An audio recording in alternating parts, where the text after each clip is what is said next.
Okay, so again, this is lab 9. We're going to install the View Composer. And so the first thing we're doing is we're going to launch on our topology. We're going to crack open our VMV CS. Actually, that's not true. We're not going to crack open our VMV CS. We're going to open up the vCenter server. That's what we're going to open. So let's open up vCenter server.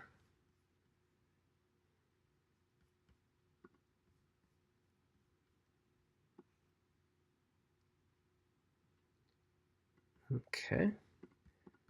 Let me share that with all of you at home. Okay, vCenter server.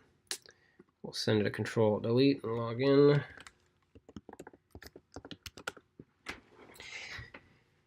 And we'll just make that go away. So again, remember from lecture and notes that you can install the vCenter server.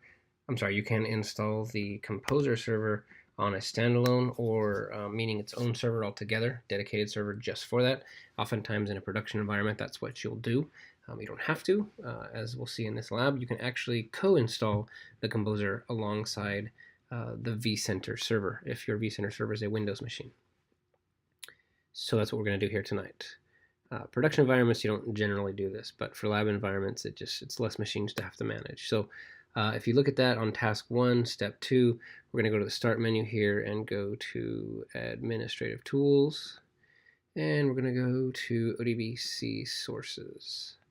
Now here's a little tip for you that you wouldn't pick up without watching this video, is that oftentimes one of the most common mistakes at this particular point that students make is they click add right here and now, because it looks similar to what you see in the documentation.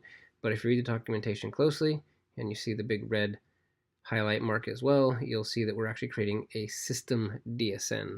So you need to make sure you click on this box right here, system DSN. And then we click on add. We're going to choose the native client 10.0. We'll hit finish.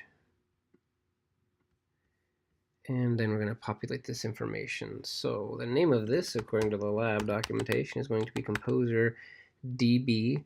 In real life, you can make it whatever you want, but write it down, remember it, because in a later step, you're going to have to recall exactly what you called it and reference that. The description is just free text for, later on if you want to, or somebody else comes behind you and they see this ODBC connection and they're like, what is this for?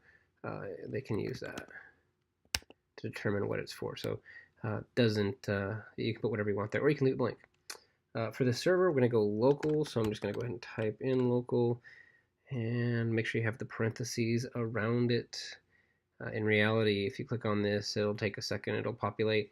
It's probably going to come up with like the SQL Express embedded instance, and you could do that as well, but again, just to follow the lab documentation. See, that's this server right here.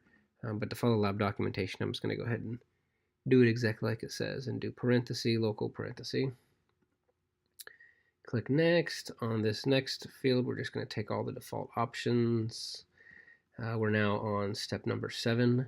We're going to click change the database to, and we'll scroll down to the View Composer DB. Now, there's a lot of other steps that have been done for you already as part of the lab preparation.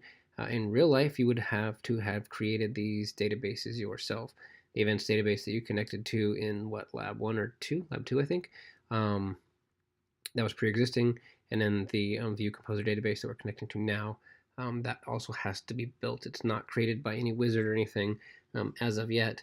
It's something you have to actually create yourself, and there's some scripts for it and everything. If you go to install one of these things in real life and you get stuck with this particular point, there's a bunch of good tutorials out there.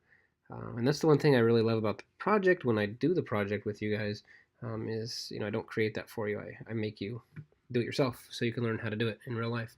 So as you'll see there, as I was talking about other things, I went in and I completed the configuration and I tested the data source. So before you move forward, make sure you do test it, make sure you get a success. If you did not get a success, then please go back through the last several steps and make sure you're pointing, you've put the parenthesis, local parenthesis, and you have the username and everything correct in there. So we'll tell it okay, and then we'll tell it okay again. And now we're moving on. So now we're on to task 2. We've created our ODBC connection, which we're about to reference in this install. And now we're going to go ahead and go and install. And so we're going to browse out to our favorite share that's out there, vmv-ad/shares, and we're going to browse down into VMware. Okay, another differentiation here. We're not going to install VMware View Composer 3.0.0-691, whatever. We're not going to do that. We're going to do this one right here. But I think most of you could figure that out. We're installing the Composer, right? Not a client, not a thin app, not an agent, the Composer. Okay, we'll launch that guy. The difference here is that we're not installing the 5x stuff. We're installing 622. And VMware's their numbering is sometimes odd, even though it's Composer 4.5.x. It's really Composer 3.0. It's terribly confusing. I agree. They finally lined them up here with the 6x stuff, so we'll see if they keep that up. This may take a second to load. All right, we're going to run the installer here.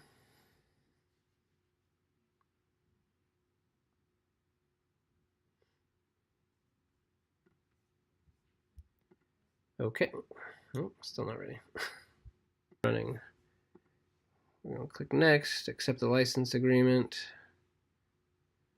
Next, next, next. When you get here, this is where we need to reference that ODBC connector that we made earlier. So remember, the part that matters is the name we gave it. So Composer DB is what we called it, right? We need to put in the administrator account.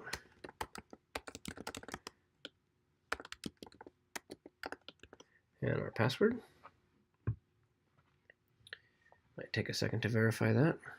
Okay, so that's finally started. We've it went and it checked the Composer, and basically what it did was it validated that the ODBC stuff was working properly. And we're going to click next to the defaults there, and we'll go ahead and install. And hopefully this doesn't take forever, because once this installs, this lab is actually done. Okay, so that's the end right there. We click finish, and you can go ahead and restart. And your Composer is all set. It's not exactly all set, actually. So we just installed the Composer. What we didn't do was configure our connection server to use the Composer. And so that's actually the first part of step or lab 10. I would have included it in part of lab 9 if I wrote this lab, but hey.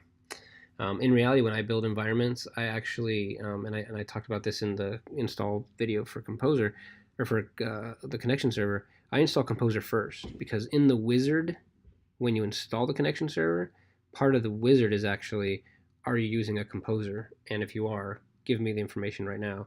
So to me, it just makes sense. I'll do the Composer first, because it's kind of a prerequisite to connection server if you're doing link clones. And then I do the connection server after the Composer. But for learning and for the lab environment, I suppose it makes sense to go this way. But so your Composer is now done, or at least mine is, not yours, but mine is done. The next step you would have to do in real life now is go configure the connection server to use the Composer. Again, that's the first part of lab 10.